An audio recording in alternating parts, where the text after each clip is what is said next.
Ok, donc ça a l'air ok pour tout le monde. Donc on va commencer cette formation.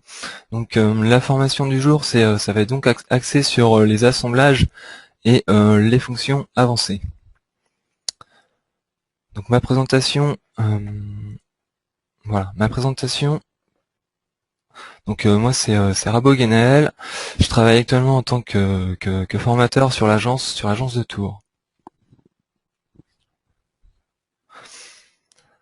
Donc pour l'agenda de la journée, donc on va déjà commencer par un assemblage en contexte, c'est-à-dire qu'en fait on va créer une pièce directement au sein de son assemblage. Euh, Ensuite, euh, on va parler donc des contraintes avancées et des contraintes mécaniques. Et enfin, dans un troisième point, on verra tout ce qui est fonctions et composants intelligents.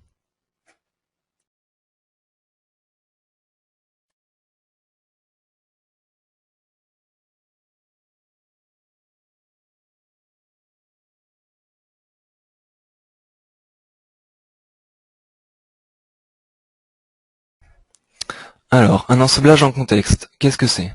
Donc le but d'un assemblage en contexte, c'est de concevoir donc une pièce directement au sein de son assemblage, dans son environnement, et donc je vais vous expliquer un petit peu tout ça directement sur SolidWorks.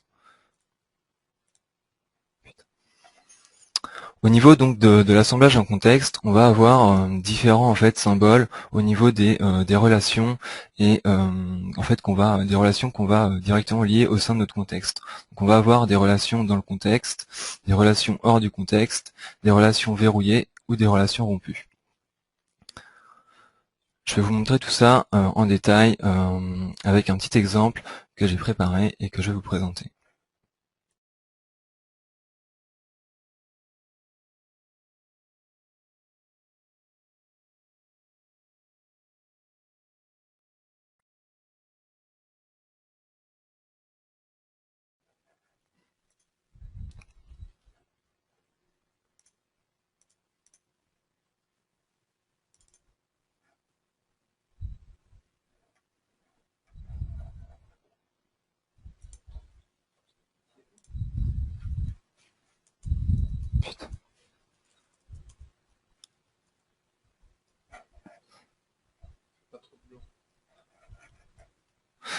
Donc en fait, au niveau de ma pièce, celle que je vais dessiner dans le contexte, ça va être celle-ci. Je suis donc sur mon assemblage classique qui est composé de deux premiers éléments.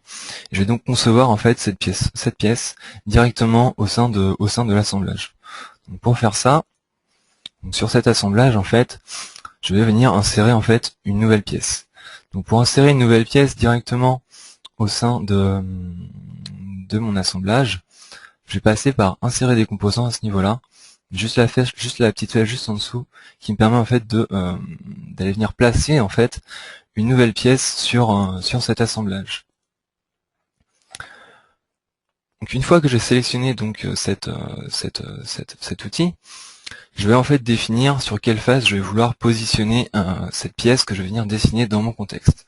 Donc pour mon exemple, je vais venir positionner en fait cette pièce sur cette face. En positionnant donc cette pièce sur cette face, il se passe plusieurs choses. La première chose, dans l'arme de construction, on peut s'apercevoir en fait qu'on a une pièce qui va être en fait au départ dessinée dans le contexte.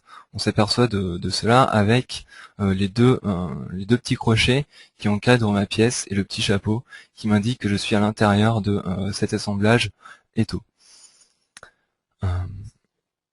C'est donc une pièce interne à l'assemblage. Deuxième chose qui se passe quand j'ai cliqué donc sur ma face, en fait, il m'a directement ouvert une esquisse sur cette face pour en fait avoir comme support cette face de support de dessin, donc de support de plan d'esquisse, cette face. Donc pour commencer à dessiner cette pièce, mon esquisse est déjà ouverte, donc je vais pouvoir commencer mon dessin. Je vais donc me placer en vue normale, et pour faciliter donc mon dessin, je vais faire une petite coupe sur ma vue pour ne voir en fait dans un premier temps que cette partie. Je valide ma vue en coupe, je vais me remettre en vue normale, voilà, pour voir bien les choses face à moi.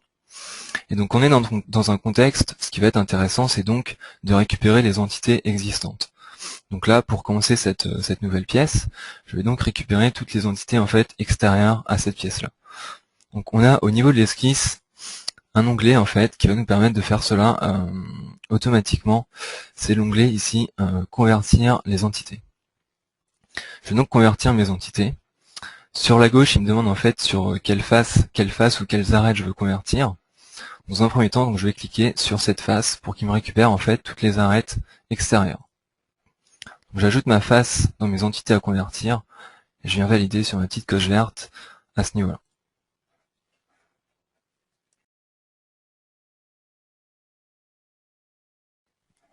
Donc j'ai ici récupéré en fait les entités extérieures à ma pièce de base. Donc là en fait il m'a récupéré toutes les entités de cette pièce-là.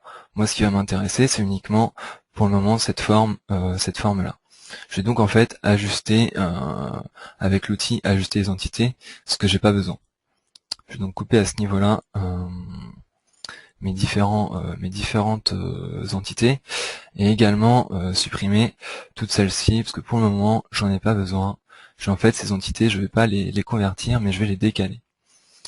Donc pour les décaler ces entités, donc cette arête là, j'ai le deuxième onglet en fait juste à côté de convertir, l'onglet décaler les entités.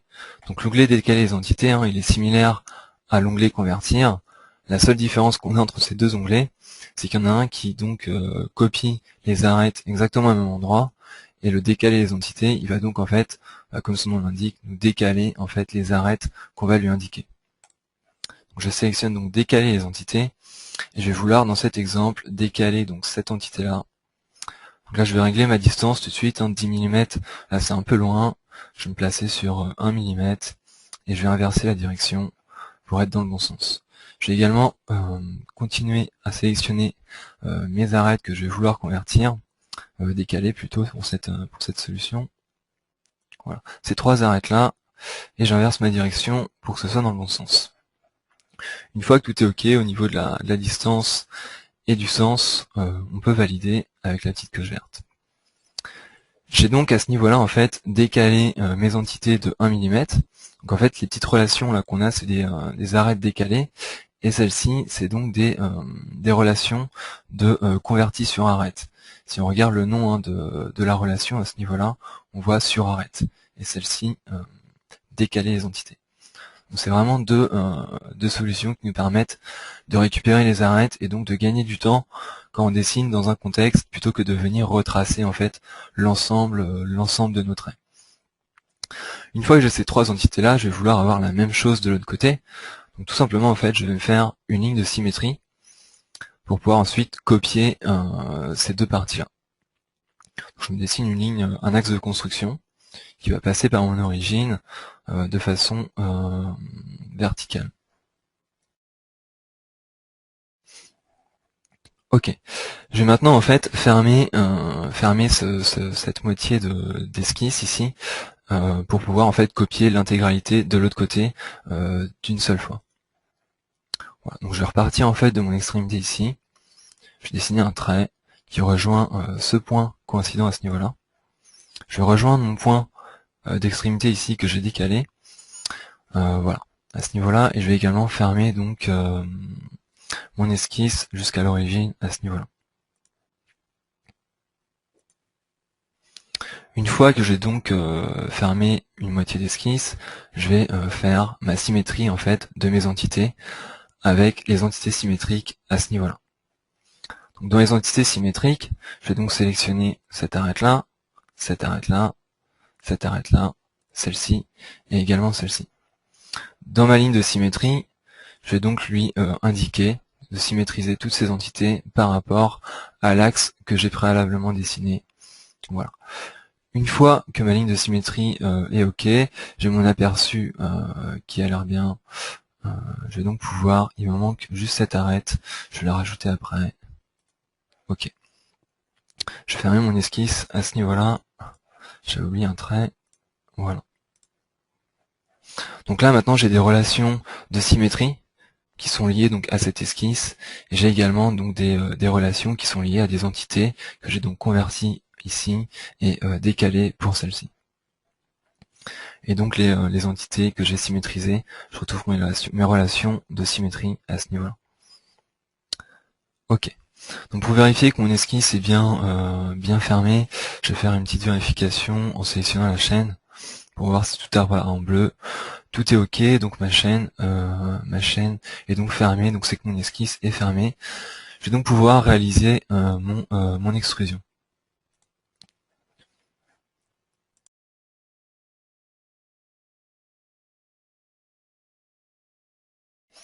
Donc au niveau de l'extrusion, voilà. Donc je sélectionne donc cette esquisse que je vais vouloir extruder et je vais donc faire un bossage. Je vais donc définir l'épaisseur de ma pièce. Je vais mettre 20 pour ce cas. Ouais, c'est un peu... Ok, 20. Je valide. Parfait. Donc là, par défaut sous SolidWorks, la pièce est en bleu quand vous êtes sous édition. Moi, j'ai préféré changer cette couleur et passer en vert, tout simplement parce que au niveau de quand on dessine des esquisses, les esquisses non contraintes sont en bleu et on voit pas trop ce qu'on dessine. Donc j'ai privilégié cette couleur verte. Voilà. Je vais donc pouvoir fermer, désactiver ma vue en coupe pour un petit peu visualiser ce que ça me donne dans un premier temps et continuer ma conception par la suite. Donc là en fait je suis toujours sous l'édition donc de ma pièce que je dessine en contexte. Donc on s'aperçoit également à ce niveau-là. Donc on a donc mon esquisse une fonction qui est donc liée au contexte avec les deux, ce symbole, la petite flèche ici. C'est donc une fonction qui est liée à un contexte, donc notre assemblage. Ok, je vais donc continuer ma conception de cette pièce-là et dessiner en fait une nouvelle esquisse sur cette face-là afin de dessiner un mort qui permettra de venir à l'issue de ma conception coincer en fait une pièce. Je vais donc dessiner mon mort sur cette face-là. Je décide donc de créer une nouvelle esquisse sur cette face. Ok, j'ouvre une esquisse directement avec le petit raccourci à ce niveau-là du menu contextuel. Donc j'ouvre une nouvelle esquisse. Et donc sur cette esquisse, en fait, je vais vouloir récupérer en fait cette forme. Donc cette face, je vais vouloir en fait avoir exactement la même forme que cette pièce-là, mais à ce niveau-là. Je vais donc en fait là encore convertir les entités. Donc, je vais chercher convertir les entités. Et je vais donc convertir en fait les entités de cette face-là sur mon plan d'esquisse actuel. Donc je sélectionne ma face que je vais vouloir convertir. Et en validant en fait, voilà ce qui se passe. En fait, il me convertit toutes les arêtes extérieures de cette face-là sur mon plan d'esquisse actuel que j'avais donc défini à ce niveau-là. Donc à ce niveau-là, je vais pas avoir de modification à rajouter. Ma pièce est totalement contrainte et je vais pouvoir aller faire une extrusion et donc définir l'épaisseur de ce mort. Ok. Je vais donc basculer dans l'onglet fonctions, bossage. Je vais faire un bossage de 15 mm. Ce sera suffisant. Voilà. Parfait. Je valide. J'ai donc ma pièce qui commence à prendre forme. Je vais cacher les autres composants à ce niveau-là pour voir un petit peu où j'en suis. Au niveau de ma conception, donc pour cacher les composants, vous avez en fait la touche tabulation qui vous cache directement les composants quand votre souris est à ce niveau. Voilà. Donc là en fait j'ai en quelque sorte isolé ma pièce. Je vais maintenant travailler en fait au niveau de cette pièce-là et lui donner un petit peu de solidité dans cette zone en extrudant en fait cette face-là au même niveau que celle-ci. Je vais donc là encore une nouvelle fois convertir en fait mes entités extérieures pour ne pas avoir en fait à redessiner tous ces contours. Voilà. Je vais donc créer une nouvelle esquisse sur cette face. Nouvelle esquisse. Voilà. Je me replace en vue normale pour bien voir ce que je dessine. Et je vais convertir donc les entités de cette face-là. Je valide. Ok. Sur cette pièce, en fait, je vais vouloir donner un petit peu d'espace à ce niveau-là. Je vais donc en fait supprimer cette relation sur arrête que j'ai ici pour en fait insérer une cote de décalage entre cette arête-là et le dessus de ma pièce à ce niveau-là. Donc l'entité, la relation que j'ai, donc cette relation de converti sur arrête, je vais la supprimer tout simplement en la sélectionnant et en appuyant sur la touche supprimer de mon clavier. Voilà. À ce niveau-là, maintenant j'ai une arête qui est toujours bien parallèle. Et voilà, je vais pouvoir en fait maintenant définir sa position. Donc avec une cotation intelligente, tout simplement, je sélectionne cette arête-là jusqu'à cette arête-là et je lui définis une cote 4, ce sera suffisant. Voilà, 4 mm. Et donc au niveau de cette esquisse, voilà, elle est entièrement noire, on voit qu'elle est cotée. Là encore, j'ai ajouté vraiment très peu de cotes, j'ai vraiment récupéré l'existant. Ok. Donc au niveau de cette pièce-là, je vais faire là encore une fonction de bossage. Et le bossage, en fait, je vais le régler pour qu'il soit tangent à cette face-là. Donc là, je vais pas définir une fonction borgne, je vais tout simplement définir jusqu'à la surface et aller sélectionner cette surface-là. Voilà. Ok. Pour voir un petit peu comment j'en suis au niveau de ma pièce, donc pour faire réapparaître l'ensemble de mes composants, je vais passer en fait par ce niveau-là. Tous les composants qui sont cachés en fait sont en gris. Pour les faire réapparaître, vous avez juste à cliquer. Donc pour faire apparaître cette fenêtre-là, c'est juste les doubles flèches à ce niveau-là. Et les composants cachés sont donc en gris à ce niveau-là. En cliquant dessus, voilà, je vais les faire réapparaître et je vais retrouver ma pièce dans l'ensemble de son contexte. Ok. J'ai donc ma pièce qui est dans l'ensemble de son contexte. Maintenant cette pièce, si j'essaie de la faire bouger, en fait, elle va être fixe. Et je m'aperçois ici que j'ai donc voilà plusieurs relations qui sont donc dans le contexte, plusieurs fonctions qui sont dans le contexte. Et également mes esquisses qui sont dans le contexte. Ok.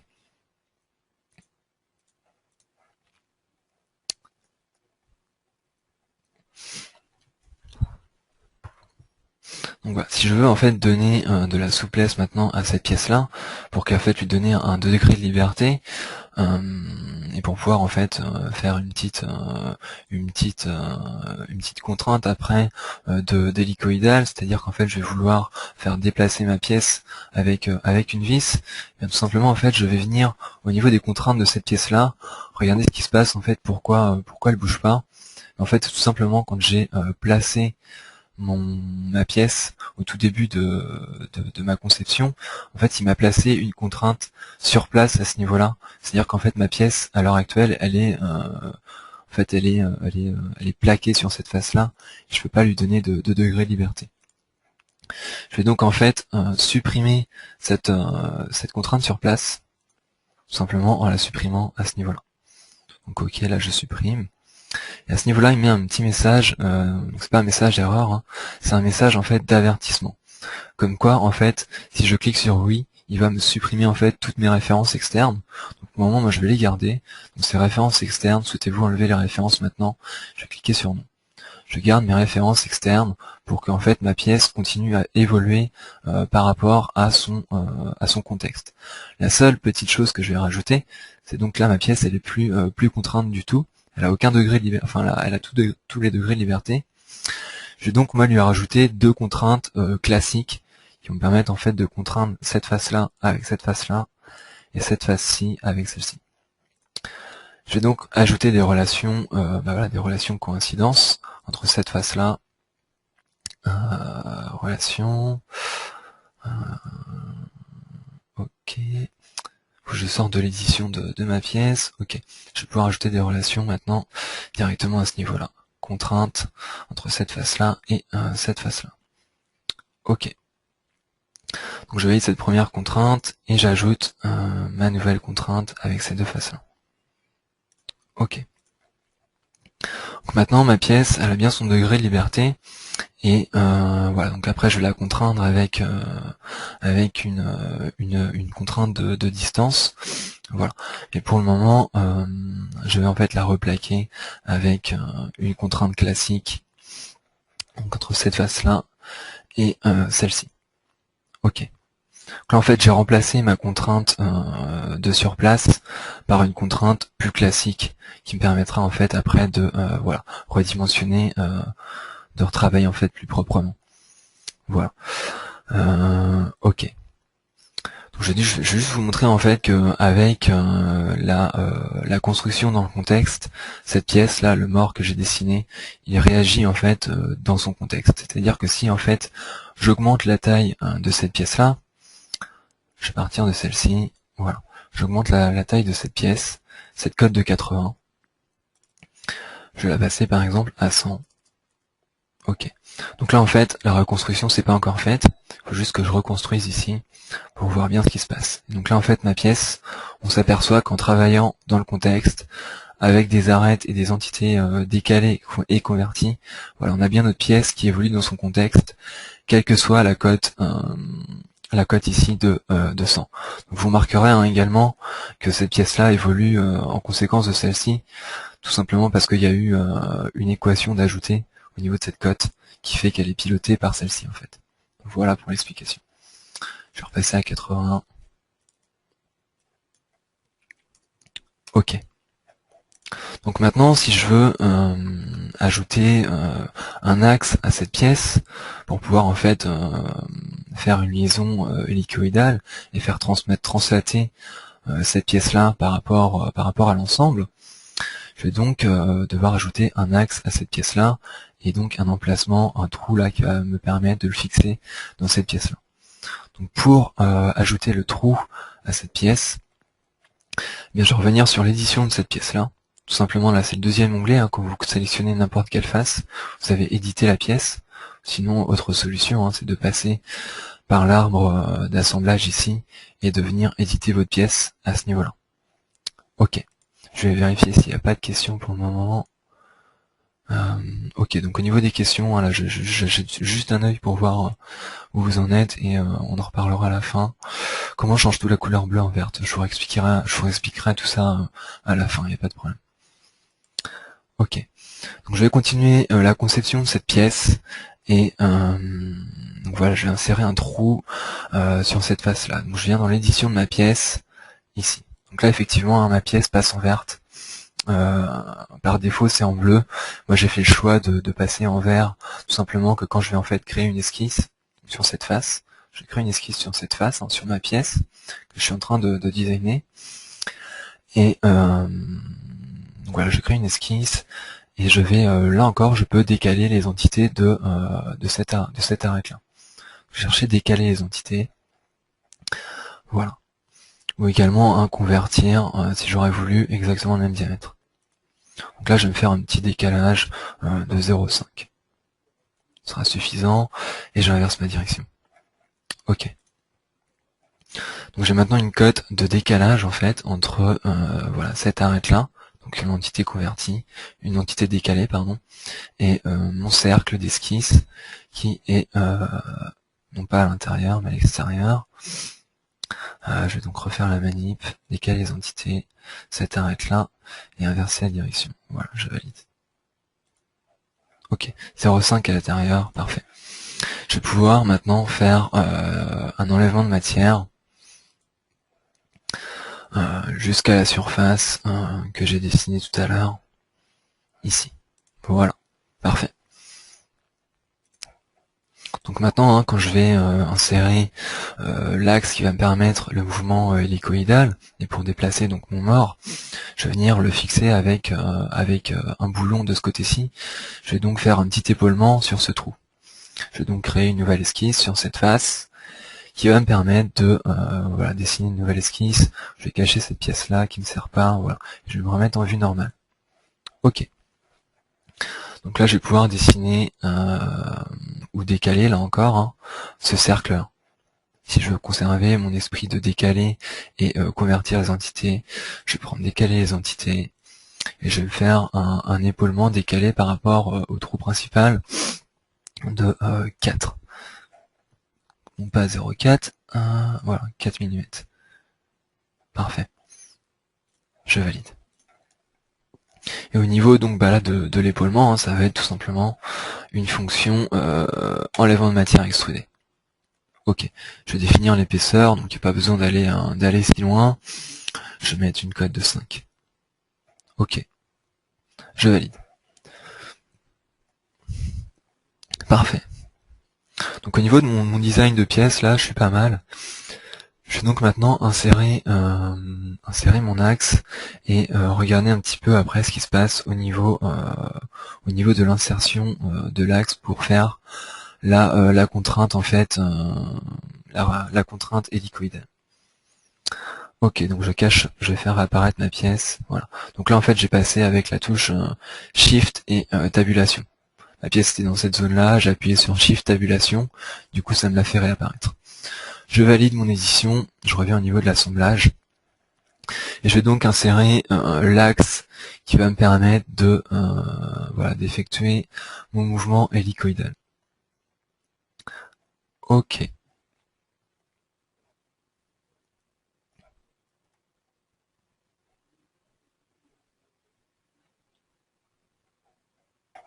Donc l'axe, il est déjà dessiné, hein, je vais pas le redessiner. Je vais donc prendre mon axe ici là que j'avais préparé et je vais le mettre sur ma pièce. Donc là je vais le contraindre avec des relations classiques dans un premier temps. Ok.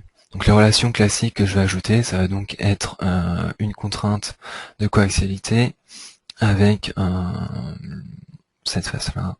Ok, je suis dans le bon sens. Parfait. Maintenant, pour le positionner,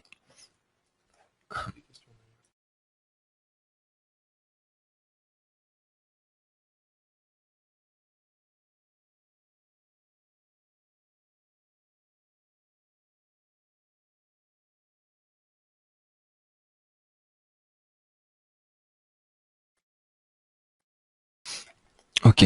Donc au niveau de de l'insertion de cette pièce-là sur mon assemblage, je vais donc en fait contraindre cette pièce-là par rapport à cette face-là. Je vais prendre mon axe ici, je vais prendre cette face et je vais venir l'assembler jusqu'au niveau de cette face, voilà, pour pouvoir avoir un mouvement de l'hélicoïdal entre mes deux axes ici, entre cet axe-là et cette face-là. Ok, parfait. Je valide cette contrainte. Ok. Donc là après, hein, il faudrait imaginer que cette pièce est fixée avec un écrou que je vais pas insérer pour cet exemple. Je vais vraiment me concentrer sur les relations d'hélicoïdal et de mouvement. Ok. Donc je vais supprimer ma contrainte de coïncidence que j'avais mis à ce niveau-là. Donc aller sur cette pièce. Ok. La coïncidence entre ces deux faces, c'est celle-ci. Parfait.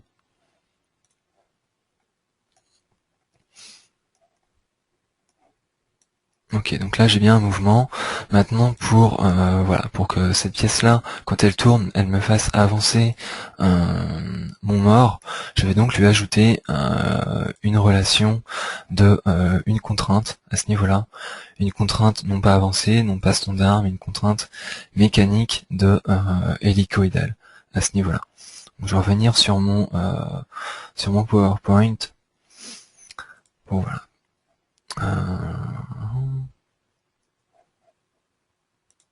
Ok.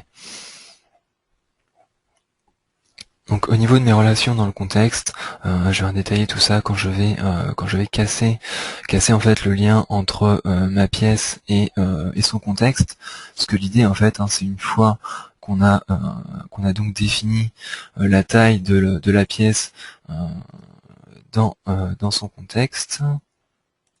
Ok, dans son contexte, je vais revenir sur SolidWorks. Excusez-moi. Ok.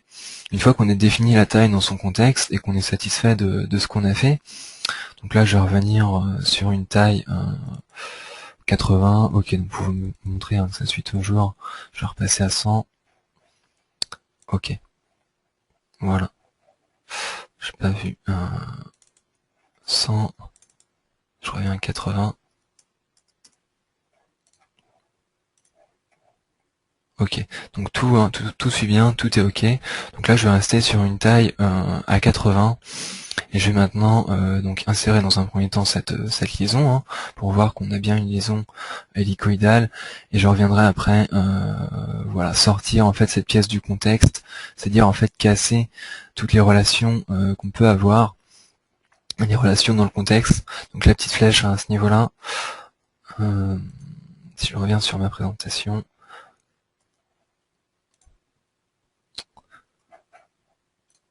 Ok.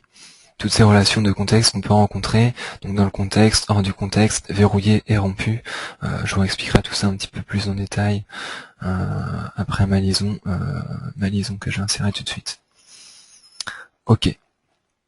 Donc la liaison mécanique hélicoïdale à ce niveau-là. Donc dans les sélections de contraintes pour une liaison hélicoïdale, je vais donc sélectionner cette face-là, qui va être en liaison avec la face à l'intérieur ici. Donc là, j'ai pas accès, je vais faire un clic droit et sélectionner autre pour avoir accès à la face, donc celle-ci, à l'intérieur. À partir du moment que j'ai deux sélections, voilà, je peux décider de travailler dans une direction ou dans l'autre, à ce niveau-là, en inversant ma liaison, de travailler aussi soit en révolution par millimètre ou en distance par révolution. Donc, je vais travailler donc en distance par révolution et je vais mettre un pas de 8 pour voir que ça avance assez vite. Voilà. Et je valide. Donc maintenant, si je fais tourner voilà cet axe, ma pièce évolue en conséquence. Pareil, si je déplace celle-ci, mon axe tourne. Donc ok pour ma conception. Maintenant que j'ai dessiné ce mort, ok, il est très bien, mais je vais vouloir en fait l'utiliser dans d'autres pièces et dans d'autres assemblages. Donc pour faire ça, pour pouvoir l'utiliser dans d'autres assemblages, eh bien en fait il va falloir casser en fait toutes ces relations. Là notre pièce en fait au niveau des cette pièce qu'on a dessinée dans le contexte, donc au niveau des avantages, c'était voilà, de concevoir directement dans un environnement. On a vu également que la mise à jour elle était automatique en fonction des dimensions externes. Et voilà, au niveau des inconvénients, c'est que cette pièce elle est liée uniquement à cet assemblage là, et que je peux pas en fait voilà, je peux pas en fait, ça va prendre un petit peu de temps pour la transformer hors du contexte et l'utiliser dans un autre assemblage. Donc là je suis sur une pièce voilà, relativement quand même assez simple, donc je vais pouvoir faire ça assez rapidement. Donc il va y avoir quelques règles à respecter pour faire ça, que je vais vous présenter donc sur ce même exemple. Donc, première chose, pour sortir la pièce de l'assemblage, là je suis sur une pièce interne en fait. Donc voilà, je vais l'enregistrer en externe. Donc, je vais faire tout simplement un clic droit, enregistrer la pièce dans un fichier externe. Je vais donc définir voilà, le nom de ma pièce. Donc là, moi, je vais l'appeler mort mobile. Mort mobile. Ok. Et je vais l'enregistrer dans le même dossier que j'avais préparé. Ok. Ok, donc là tout est ok. Il m'a pas pris mon nom. Ok.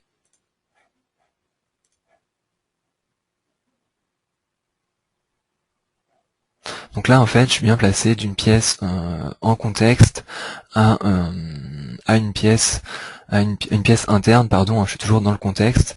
C'est juste que voilà, j'ai remplacé ma pièce qui était liée en fait à l'assemblage, la notion de pièce interne. Il faut bien la comprendre sur une pièce qui est vraiment liée à cet assemblage-là et qui n'est pas utilisable dans d'autres assemblages. Donc maintenant, cette pièce, elle est externe, je pourrais l'utiliser dans d'autres assemblages. La seule chose qui va poser problème, c'est toutes ces arêtes que j'ai converties. Il va falloir en fait que j'enlève toutes ces références externes que j'ai ici pour pouvoir l'utiliser ailleurs. Donc au niveau des symboles ici, là on voit que ma pièce elle a un symbole donc lié dans son contexte, tout simplement parce que mon assemblage est actuellement ouvert. Voilà, si je le ferme, j'enregistre, ok, reconstruire, parfait. Là maintenant les symboles, voilà, ils sont changés, ils sont avec un petit point d'interrogation, tout simplement parce que ma pièce, vu qu'elle est plus dans son contexte, elle est perdue, donc il vous met un petit point d'interrogation. les autres types de symboles qu'on va avoir, donc là on a vu ces deux symboles là, relation verrouillée et relation rompue, c'est qu'en fait quand on va interroger notre arbre de construction, à ce niveau-là, on va avoir le choix entre verrouiller ou rompre des relations. Donc en fait, si vous verrouillez, donc pour les lister ces références externes, faites un clic droit sur votre assemblage principal de pièces, listez les références externes, ok, et donc là on voit que j'ai une petite quantité de références externes dans mon esquisse 1, mais également dans mon esquisse 2, à ce niveau-là. J'ai une petite quantité et dans mon esquisse 4 également. J'ai une petite quantité de références externes que je vais en fait casser. Donc vous avez la possibilité de les verrouiller, lister les références externes, ok, de les verrouiller ou de les rompre. Alors si vous les verrouillez, votre pièce en fait elle va plus réagir par rapport à son contexte et voilà, elle sera figée dans cette position-là. Donc vous avez la possibilité de après tout déverrouiller. Lister les références externes. Donc au niveau verrouillé, on a bien une petite étoile qui nous indique que nos références externes sont bel et bien verrouillées. Maintenant je vais toutes les déverrouiller, parce que moi je vais en fait vraiment les supprimer de mon esquisse. Tout déverrouiller. Ok, parfait. Et on a également là l'autre solution qui est de rompre. Je vais pas le faire pour cet exemple. Rompre, c'est vraiment il casse les références et on peut pas revenir en arrière. Donc là il les casse, les références seront toujours là, vous aurez un petit symbole avec un X. Ok. Vous aurez ce symbole hein, avec le X. Ok. Donc pour maintenant rompre cet assemblage, donc on peut également aussi à tout moment revenir sur l'édition de la pièce dans son contexte, et ceci assez rapidement en interrogeant une fonction qui est donc avec un contexte, et on a la possibilité de l'éditer dans le contexte à ce niveau-là, directement. Donc à ce niveau-là, en faisant ça, en fait, donc il me rouvre l'assemblage, et voilà. Donc si j'avais modifié les autres pièces, ça se serait mis à jour, parce que j'ai toujours mes références. Donc ces références maintenant, pour que ma pièce soit fixe, et que je puisse, je me répète, mais pour que je puisse l'utiliser dans un autre assemblage, je vais les casser ces références. Donc pour les casser assez rapidement, donc je vais partir du bas de mon esquisse, et je vais remonter en fait dès que je rencontre une référence externe. Donc au niveau de l'esquisse 4, j'ai des références externes que je vais casser. Donc je vais éditer mon esquisse. Voilà, éditer l'esquisse. J'ai une première esquisse comme ça avec une entité décalée de 0,5. Je vais la supprimer cette cote. Et donc là maintenant ma pièce, elle est plus, enfin mon esquisse n'est plus cotée, donc elle est bleue. Et je vais voilà coter pour qu'elle ait vraiment un diamètre fixe. Donc ce diamètre fixe, je vais pas le modifier. Je fais confiance à ma conception dans le contexte, mais c'est juste pour que voilà, on ait vraiment une cote fixe. Maintenant au niveau de la position, là encore, je vais pas la modifier. Je vais juste lui dire que ce cercle, au niveau des relations, il va être en relation avec cette arête là. Donc là, je suis bien en interne, donc j'aurai pas de référence externe. Je valide mon esquisse, et voilà, au niveau de cette fonction, j'ai plus de référence externe. Je vais donc remonter comme ça dans mon arbre de construction vers le haut. Ok.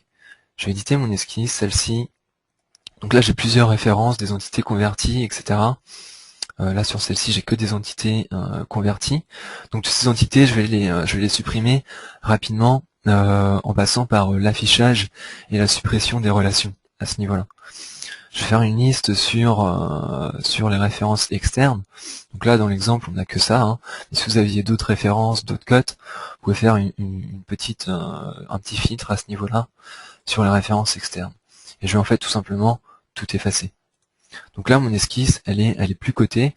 Je pourrais la recoter manuellement, mais on a un petit outil qui nous fait ça aussi également sous afficher, supprimer les relations. On a ici l'ajout de relations. Totalement contraindre l'esquisse, pardon, autant pour moi. Totalement contraindre l'esquisse, celle-ci. Je vais donc contraindre toutes mes entités d'esquisse, avec des relations et des cotes, définir mon point de base, donc ça je vais prendre cette ligne-là, Ligne de base. Ok. Il veut pas.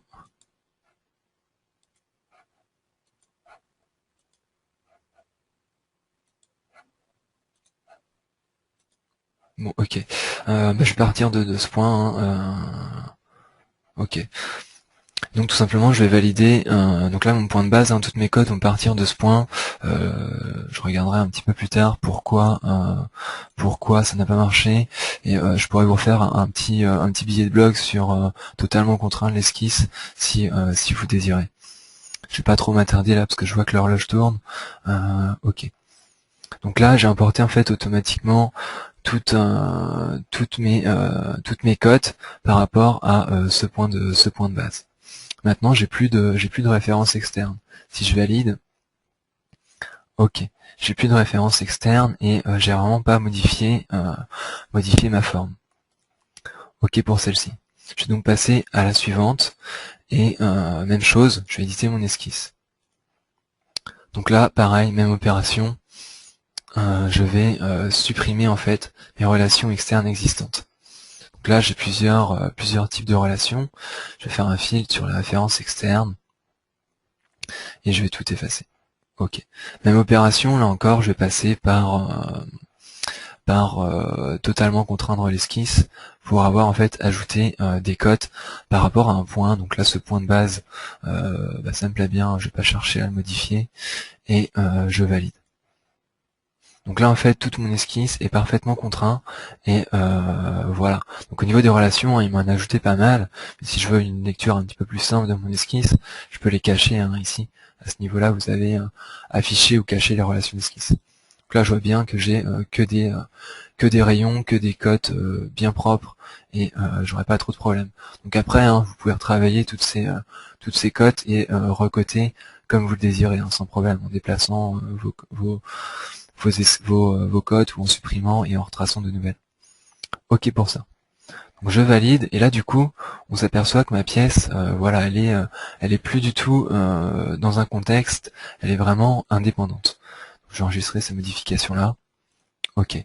Je vais fermer cette pièce. Je vais revenir au niveau de mon assemblage, voilà. Donc au niveau de mes contraintes, ça n'a rien changé. Je suis toujours parfait. J'ai toujours ma petite relation hélicoïdale. La seule chose qui va manquer, c'est les cotes évolutives. Là, si je change, si je passe à 100, bien évidemment, ça ne fonctionne plus. Ok, il met en erreur. Ouais, il me met en erreur tout simplement parce que voilà, on voit que ça ne fonctionne plus. Donc je vais rester sur ma cote à 4 heures pour cet assemblage.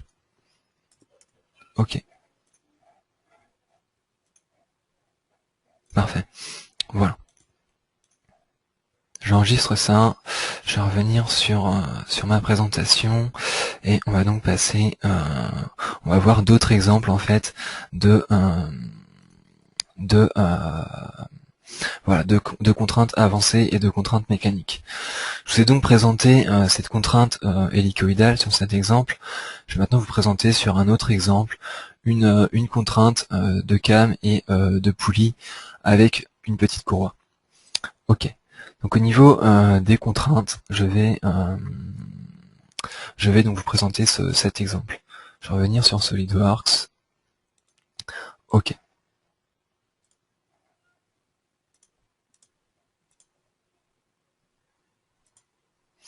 Et je vais donc vous présenter au niveau des contraintes cet assemblage. Voilà. Ok. Donc là j'ai un assemblage. Ok, je reconstruis.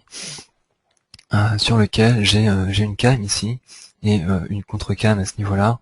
Je vais commencer par celle-ci et je vais en fait positionner tout ça. Donc il y a eu des relations d'ajouter au préalable. Là je vais vraiment m'orienter uniquement sur cette contrainte de cam. Donc la contrainte de cam, on la retrouve sous les contraintes et vous avez sous contrainte mécanique. Vous en avez plusieurs. Là je vais vous présenter celle-ci et voilà, contrainte de cam. Donc dans cette fenêtre de sélection, je vais donc sélectionner ma face de ma cam à ce niveau-là. Et dans ma contre-cam, donc là, petite parenthèse hein, sur ma cam, il m'a sélectionné en fait toute la face en une seule fois, tout simplement parce que cette cam elle a été construite avec une spline sur son arête ici, et donc j'ai bien qu'une seule et unique face. Si vous l'aviez dessinée de façon classique avec une esquisse, eh bien en fait vous auriez eu plusieurs faces, il faudrait renseigner toutes ces faces de votre cam dans cette fenêtre de sélection. Ok. Et donc ma contre-cam, je vais indiquer voilà cette face-là. Parfait. Ok. Donc là, on s'aperçoit que si je mets mouvement en rotation, voilà ma contre-cam suit bien ma cam et j'ai pas de problème. Ok. Ensuite, au niveau de la poulie, donc je vous présentais cette contrainte de poulie. Donc la contrainte de poulie, en fait, on va la retrouver directement au niveau des fonctions assemblage à ce niveau-là, courroie, chaîne. Donc, je vais mettre en vue normale pour voir un petit peu mieux tout ça.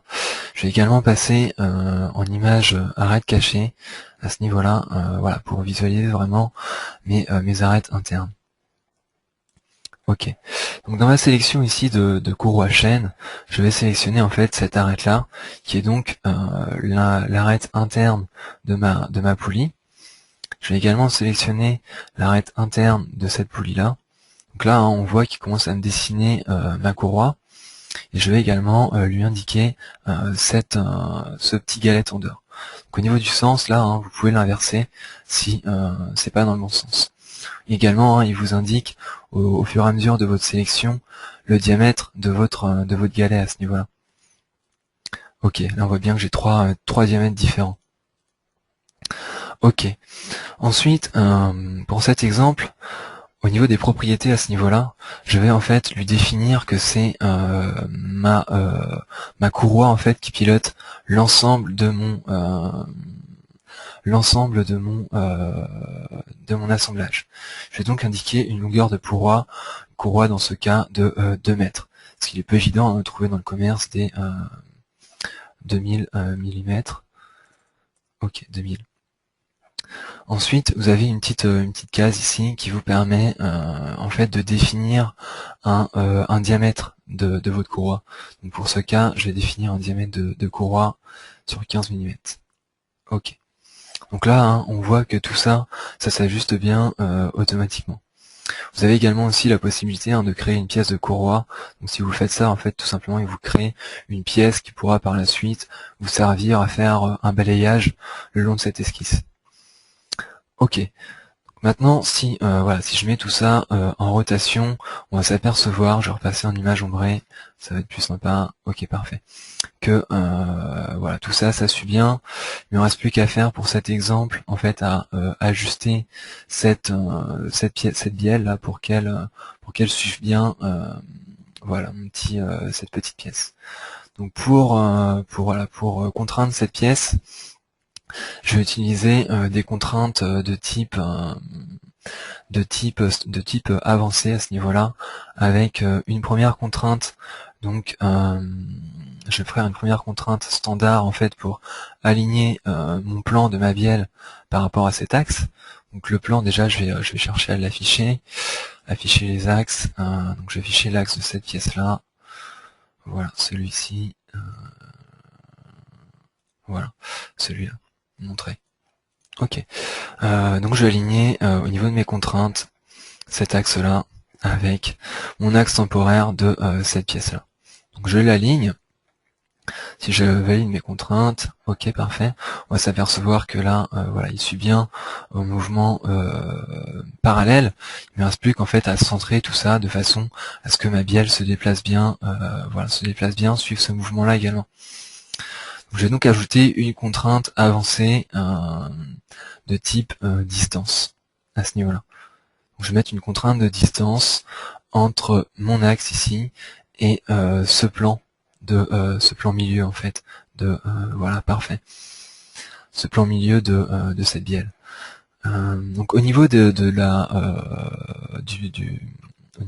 la commande de cette contrainte, j'ai donc plusieurs choses. J'ai la position actuelle, donc là je vais rester sur une position centrée, je vais lui mettre 0.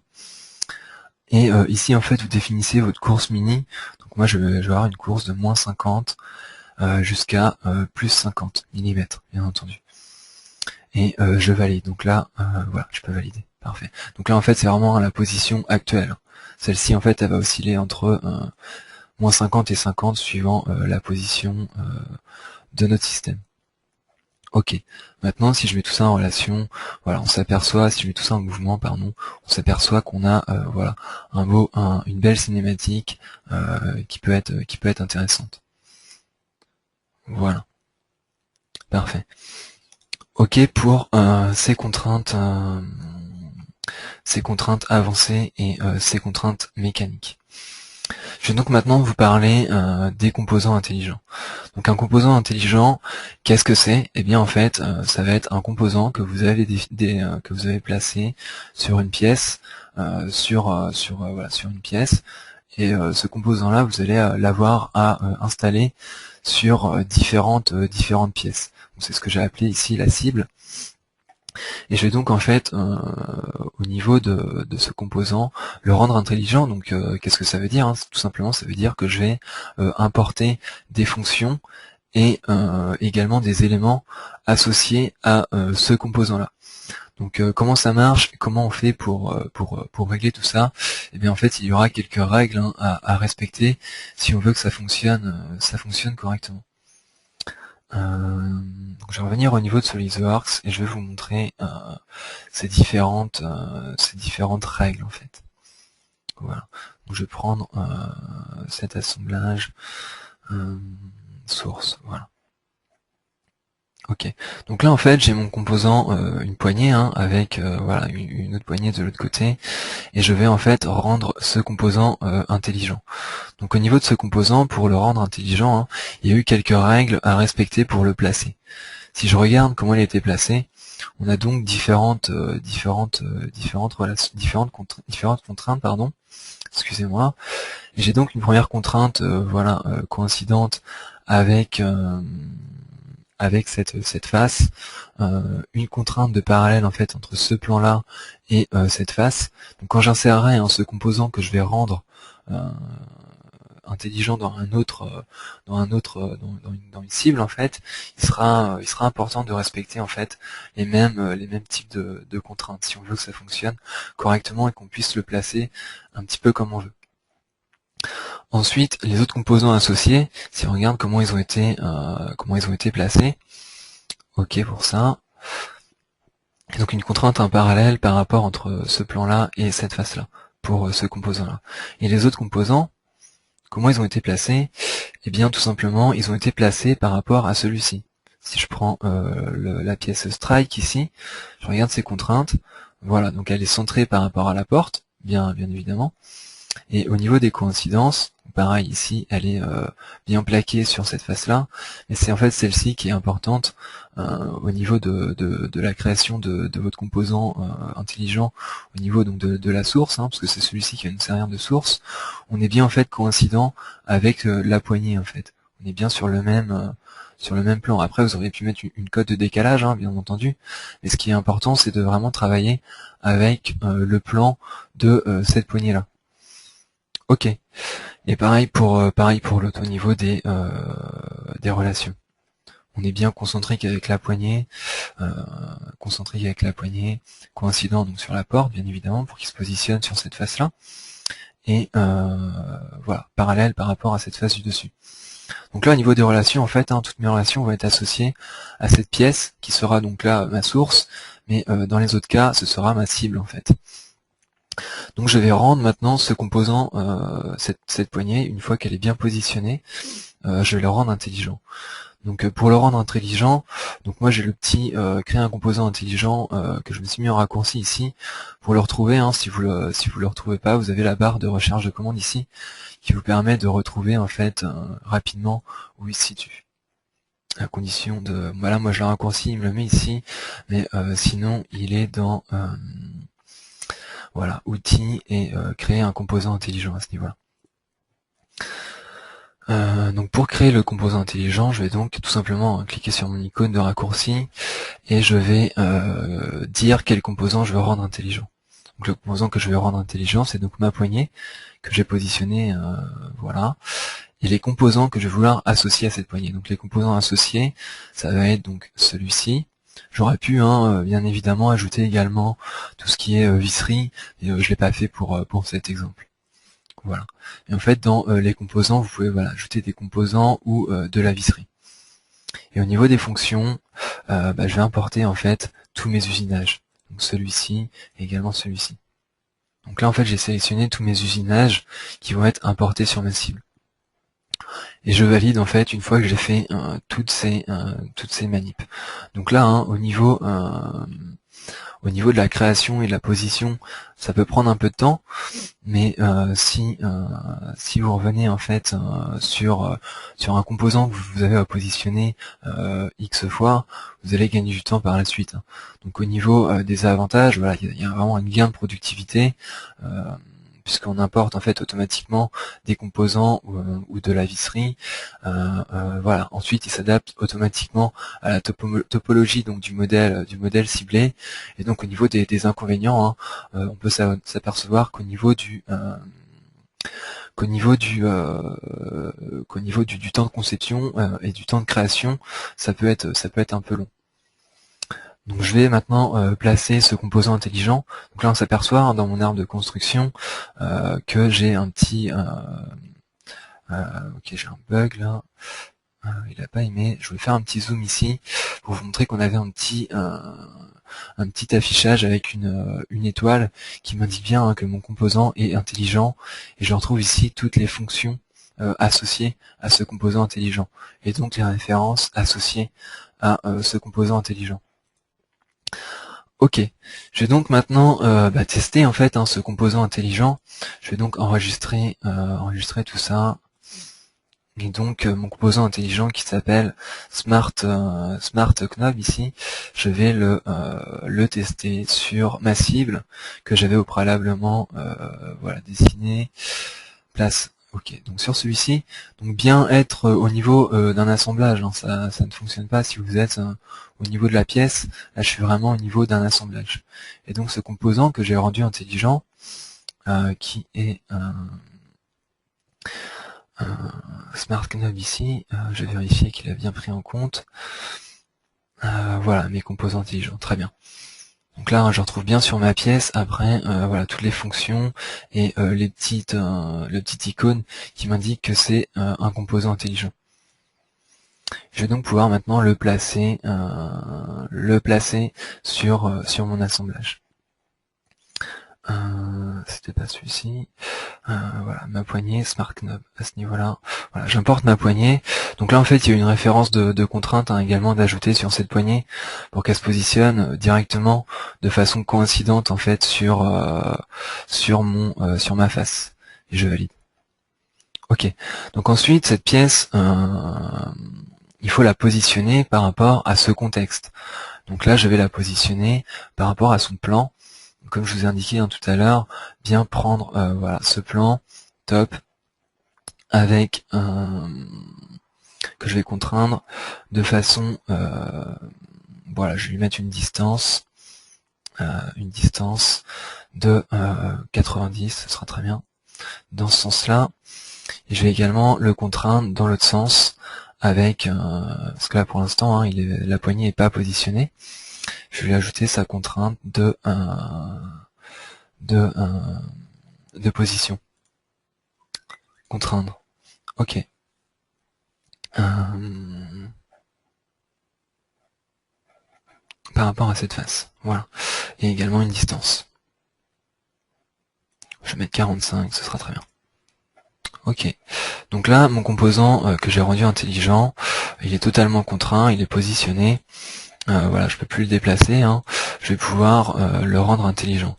Donc pour le rendre intelligent, en fait, tout simplement, vous avez juste à insérer les fonctions intelligentes, soit à ce niveau-là, ou alors directement en cliquant sur l'étoile sur votre 3D. Ok, donc je valide. Et là, il me demande vraiment les références externes. Donc là, par rapport à ma pièce source, il me dit dans ma pièce cible, quelle est cette face. Donc ce sera celle-ci. Cette face-là, ce sera celle-ci. Celle-ci derrière dans ma fenêtre, eh bien c'est celle-là. et enfin la face du dessus. Je valide tout ça. Voilà. Et là maintenant, on s'aperçoit qu'il m'a vraiment importé dans un dossier l'ensemble de mes composants, l'ensemble de mes voilà, si je cache mes composants, on va s'apercevoir que j'ai vraiment l'ensemble des usinages qui ont été faits au niveau de la porte. Voilà. Je cache celui-ci. Voilà pour les composants intelligents, un petit peu comment ça fonctionne.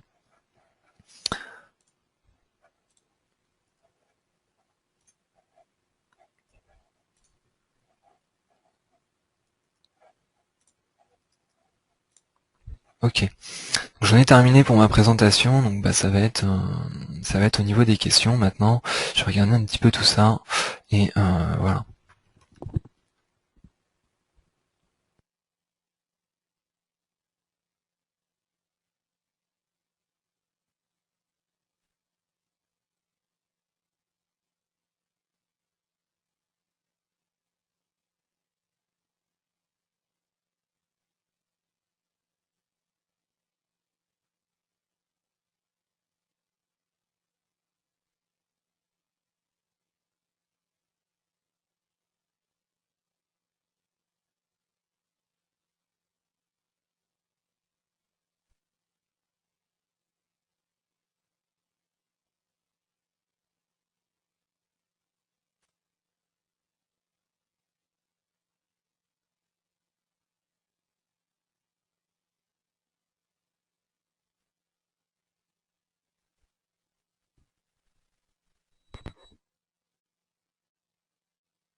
Ok, donc au niveau des, excusez-moi hein, pour l'absence, au niveau des questions, donc pour le changement des couleurs, au niveau de l'édition de l'esquisse, au niveau de l'édition pièce, pardon, eh bien en fait ça se passe dans les options à ce niveau-là. Vous avez les couleurs et au niveau des options système, hein, vous avez couleurs. Et si vous descendez un petit peu, vous allez avoir assemblage, éditer pièces. Et moi voilà, j'ai passé en vert à ce niveau-là. Éditer, j'ai mis en vert. Ok. Donc voilà pour cette question. Je regarde un petit peu les autres. Pouvez-vous remontrer la partie où il faut garder les références externes tout à l'heure? Merci, je n'ai pas bien saisi le moment sur la manip.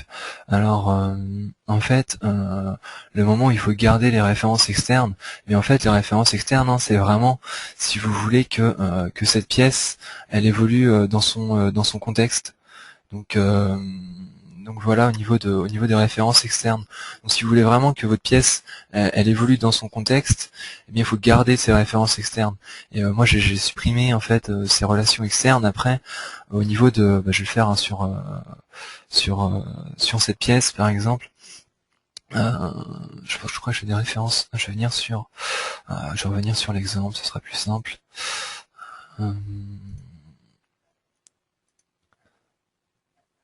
Au niveau donc de ça, voilà.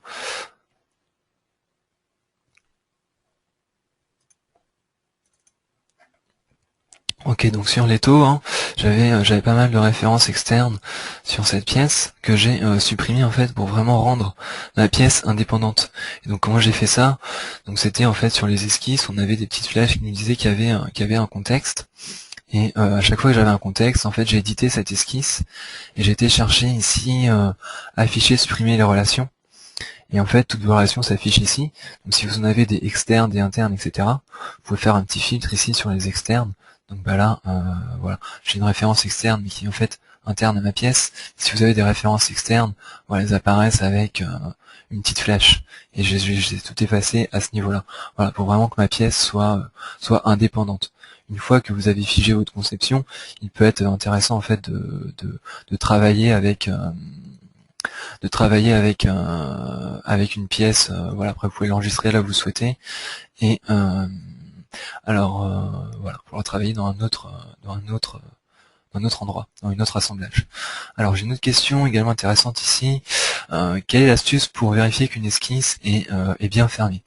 Alors l'astuce que j'ai utilisée pour vérifier que mon esquisse était bien fermée, eh bien c'est celle-ci. À ce niveau-là, par exemple, je vois cette esquisse. Voilà, celle-ci, éditer l'esquisse. Donc c'était sur celle-ci. J'ai fait un clic droit sur l'une de mes entités d'esquisse et j'ai cherché sélectionner la chaîne tout en haut. Et donc du coup, si tout s'affiche en bleu, bah, c'est que votre esquisse est fermée. Vous avez également aussi un outil qui vous permet de vérifier vos esquisses. Cet outil vérifier l'esquisse, vous l'avez à ce niveau-là, outil vérifier l'esquisse pour la fonction. Donc il faut être dans une esquisse. Voilà, dans l'esquisse. Outil d'esquisse. Ici, et vous avez à ce niveau-là vérifier l'esquisse pour la fonction. Donc là encore, hein, vous pouvez passer par la barre de recherche de commande pour retrouver ça. Vérifier l'esquisse, voilà ici. Du coup, il va vous l'indiquer. Voilà, voilà pour cette question. Ok, donc, je vais reparcourir un petit peu, voir s'il y a d'autres questions. Bah, ça a l'air d'avoir été assez clair, donc c'est bien. Ok.